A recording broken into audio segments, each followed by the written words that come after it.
ऐसे तो आपका नाम भी सच नहीं है। इस संसार में हम आए हैं, कुछ भी सच नहीं है। ये भाड़े में सामान मिलता है ना, कुछ देर इस्तेमाल करना पड़ता है फिर वापस दो, वैसे ये शरीर ये सब कुछ भाड़े का है। कुछ समय के लिए आए हैं, उसका इस्तेमाल करो और फिर छोड़कर चले जाओ। वरना इतना जो हम अपना अपना कहते हैं, अपनी चीज को हम कभी तकलीफ होने देते हैं? मान लीजिए कोई भी चीज आपकी है तो आप उसको कितना संभाल कर रखते हैं। कई ऐसे खिलौने होंगे बचपन के जो अभी तक आपने संभाल के रखे होंगे, लेकिन अगर शरीर आपका अपना होता तो शरीर को कितनी तकलीफें होती है। कभी बुखार हो गया, कभी कुछ हो गया, आपके हाथ में है, होता तो कुछ भी नहीं होने देते। तो ये हमारी नहीं है। तो ऐसे तो कुछ भी हमारा नहीं है, लेकिन उदाहरण स्वरूप जैसे मान लीजिए आपका नाम, सबका अपना अपना एक नाम है। बच्चा पैदा होता है, नाम रखा जाता है। अब वो धीरे धीरे बढ़ रहा है तो शरीर बदलता है, रूप थोड़ा बदलने लगता है, नाम बदलता है, वही नाम रहता है। फिर बड़े हुए, शादी हो गई, दूसरे घर चले गए, परिवार बदल गया, रिश्ते बदल गए, नाम बदला नहीं। बूढ़े हो गए, पूरी तरीके से ही शरीर बदल चुका है। कैसे पहले दिखते थे अब कैसे दिखने लग गए, नाम बदला। तो सत्य कभी बदलता नहीं। समय, परिस्थिति कुछ भी हो जाए, सत्य हमेशा सत्य रहता है। तो इस संसार में ऐसा कौन है जो कभी बदलता नहीं? बताइए, जोर से कहिए।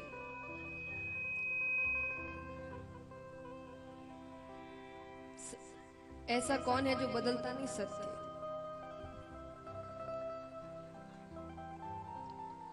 अरे तो जो नहीं बदलेगा वो सत्य हुआ ना। तो ऐसा कौन है जो नहीं बदलता, जो सत्य के लिए खड़ा हो सकता है कि ये सच है?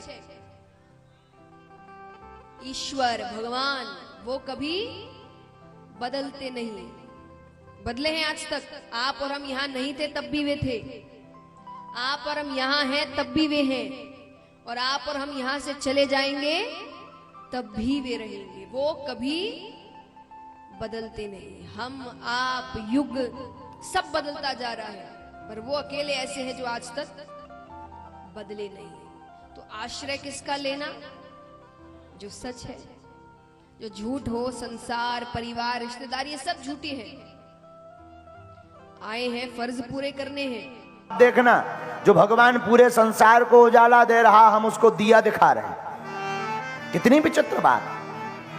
पूरे संसार को कोटि सूर्य समप्रभा, करोड़ों सूर्यों के समान जिनका तेज पुंज प्रकाश है, उन भगवान को हम समझते हैं कि भगवान को दीपक दिखाएंगे तो भगवान प्रसन्न होंगे।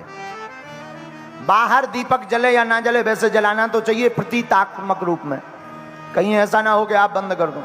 लेकिन बाहर दीपक जले या ना जले, मन में ज्ञान का दीपक जलना बहुत जरूरी है। हृदय में गुरु ज्ञान का दीपक जलना बहुत जरूरी है। गुरु ज्ञान का दीप प्रज्वलित होगा तो अंधकार मिटेगा, अंधकार मिटेगा तो भगवान की प्राप्ति हो जाएगी। बोलो सीताराम, जोर से बोलो। तो बड़े बड़े महापुरुष कहते हैं, भैया भगवान की भक्ति बड़ी अविरल अद्भुत होती है। तो आप ठाकुर के चरणों में जाओ तो पत्रम पुष्पम फलम तोयम यो में था प्रियक्षति, कुछ ना कुछ लेकर जाओ। अब बुरा ना माने तो हम करोड़ों की बात बोलें पागलों। करोड़ों की बात यह है कि भगवान के घर पर खाली हाथ नहीं जाना चाहिए, कुछ ना कुछ लेकर जाओ। कुछ ना हो तो भाव तो लेकर जाओ ही जाओ। जो खाली हाथ जाता है ना, अच्छा जो कुछ लेकर जाता है वो बहुत कुछ लेकर आता है, जो खाली हाथ जाता है वो नाक कान कटाकर आता है। रामायण का एक प्रसंग है महाराज जी, सूपनखा का। खाली हाथ गई थी, नाक कान चढ़ाया आई थी, दोनों झक। और भागवत का एक प्रसंग है सुदामा जी का, 3 मुट्ठी तंदुल लेकर गए थे, 2 लोकों के राजा बनकर के आए थे।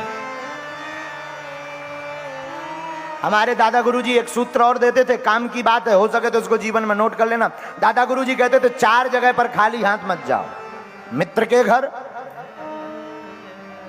देश के राजा के यहां मिलने जाओ तो कुछ ना कुछ हो, उपहार स्वरूप, पुष्प हो, फल हो, हम कहते कुछ भी ना हो तो बिल्व पत्र ले जाओ।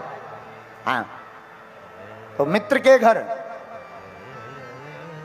देश के राजा के घर, तीसरा स्थान बोले गुरु घर, यहां भी कुछ ना कुछ लेकर जाओ। बोले चौथा कौन? बोले भगवान का दर। भगवान से पूछो कि प्रभु आप